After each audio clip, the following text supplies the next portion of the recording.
Thank you, Mr Speaker. My question is to the Prime Minister. Under Labor, aged care wait times have blown out to over a year.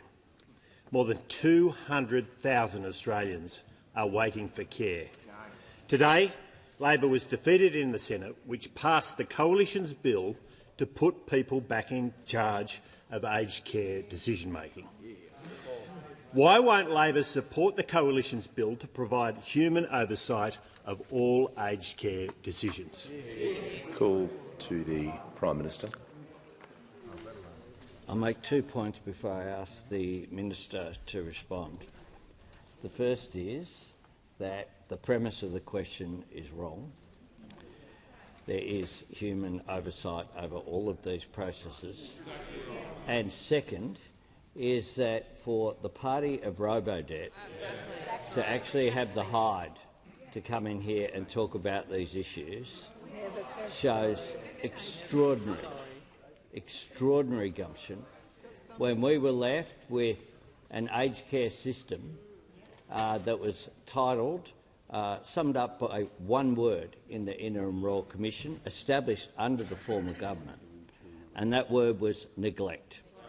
We have not engaged in neglect.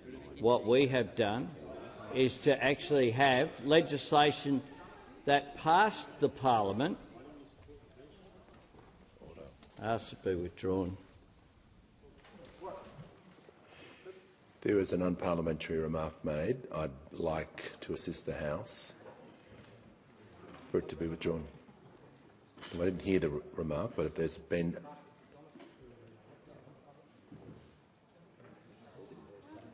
well, I didn't hear the remark because there was constant interjecting, but if the member for Goldstein has made an unparliamentary remark, I'm just going to ask him to assist the House to withdraw and we'll move on. The House, fine. Withdraw. Sorry, withdraw it, fine. I thank the member for Goldstein. Order. The member for Core will leave the chamber under 94A. When someone is withdrawing and to assist in the House under the direction of the Speaker, I want all members, no, on both sides, I want all members to remain silent to show the respect to the member who's doing the thing that I've asked them to do. Now the House has come to order. We'll hear from the Prime Minister.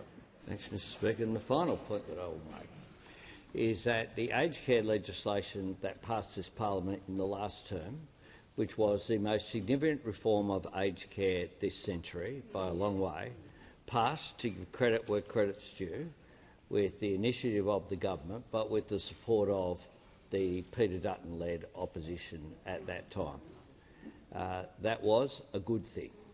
And as a result of that, you have seen these changes flowing through from a period that was, frankly, in a state of collapse.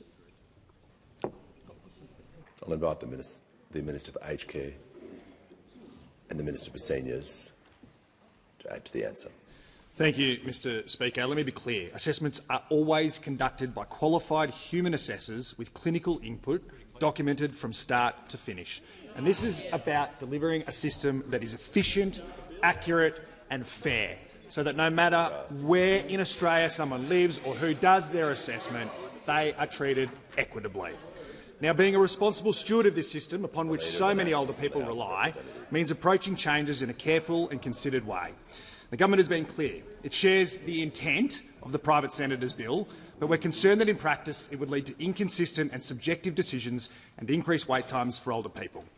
This morning, I announced the government will itself, through legislation, establish a new legislated escalation option so outcomes of the aged care integrated assessment tool can be changed in extenuating circumstances.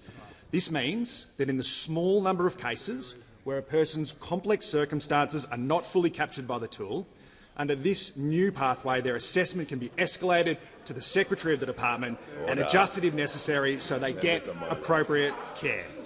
Now, we'll take the parliamentary break to consider what specific form this pathway might take. We'll consult with older people and the sector, and we will, if people are willing, work across the parliament to get the best outcomes for older people. Albanese gets hit with a straight question on aged care wait times blowing out over a year, with more than 200,000 Aussies stuck in limbo. Angus Taylor wants to know why Labour won't back the coalition's bill for proper human oversight instead of letting some algorithm call the shots.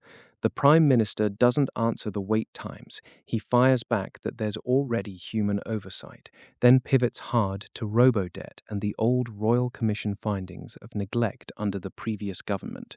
Classic deflection. You've got elderly Australians waiting 12 months or more for care, while families watch their loved ones deteriorate. And Labour's big response? A new escalation pathway they'll legislate later after more consultation. Translation, we'll think about it over the break. Minister Sam Rae steps up to defend the system, insisting qualified humans are doing the assessments with clinical input. Fair enough on paper, but when the Senate just slapped them down with a cross-party vote including Greens and Independents, it's clear plenty of people think the current tool is under-delivering care. This is the human side of government failure. Older Aussies who worked hard their whole lives deserve better than bureaucratic delays and tech that can't handle complex needs. The coalition's push for real human judgment makes sense for practical outcomes, not more spin. Labour inherited problems, sure, but after years in power, they own the current mess. More announcements and reviews won't cut it when people are literally waiting too long. Time for fixes that actually get care to those who need it fast.